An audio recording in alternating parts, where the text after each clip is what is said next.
Good morning and welcome to This Week in History.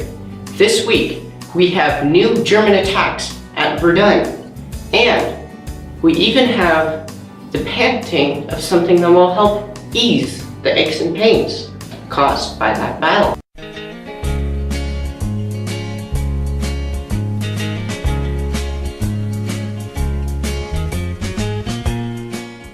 March 5th in 1963, the hula hoop is patented as new invention. Soon after this, it would go out to stores and kids would be playing with hula hoops, but it's one of the more notable toys that Whammo came out with.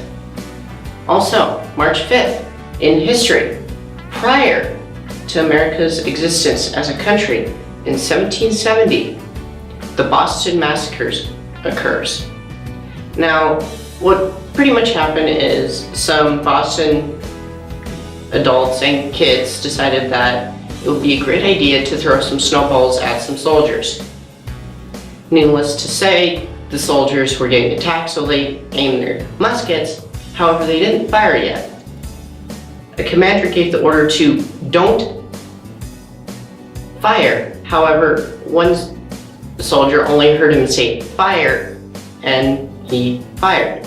Soon other people fired, and actually relatively few people died. It was a complete misunderstanding, but the propaganda in those days blew it out of proportion, kind of like today's media, and turned into something it really kind of wasn't.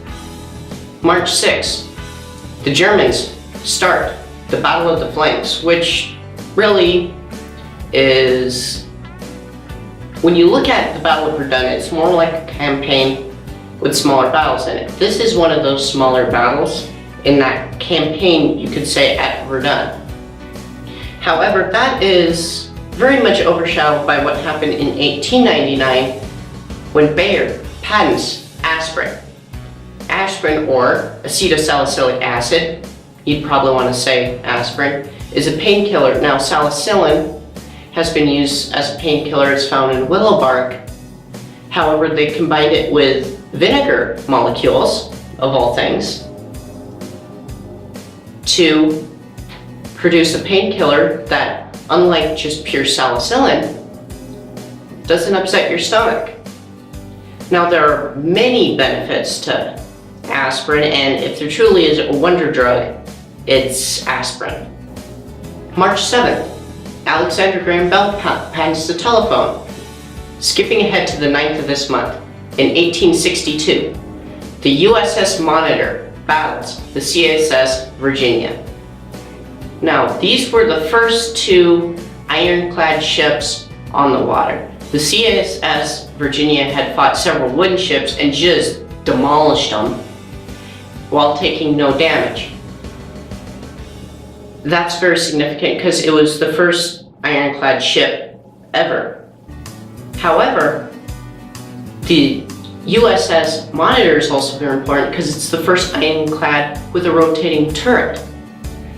So whereas the CSS Virginia had to be facing you in a certain direction to shoot at you, it didn't matter where you were, the Monitor could still hit you. You could try to run around behind it and shoot it from behind, bing, bing, bing. You know, you're still getting shot.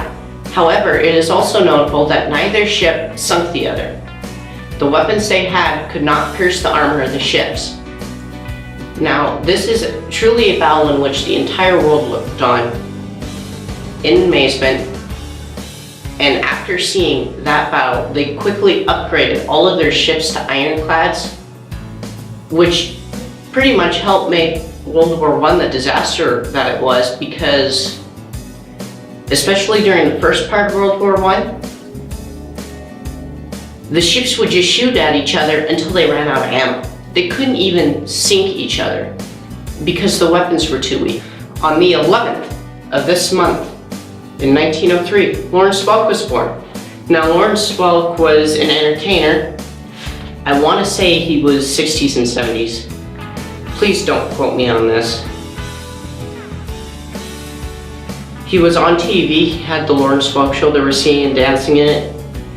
You younger generation kids probably don't know anything about him. However, I do encourage you to ask your grandpas and grandparents about them, because they'll probably know quite a bit. I got to watch a Lawrence Welk Christmas special once with my parents. Well, part of one. Now, that is all for this week. However, please come back next week, because I will be doing a special dealing with Captain Kirk's favorite episode of Star Trek. And hopefully, I will be able to be sitting on the bridge of an Intrepid class starship. I will explain that later, because next week it's going to be nothing but Star Trek. Thank you very much.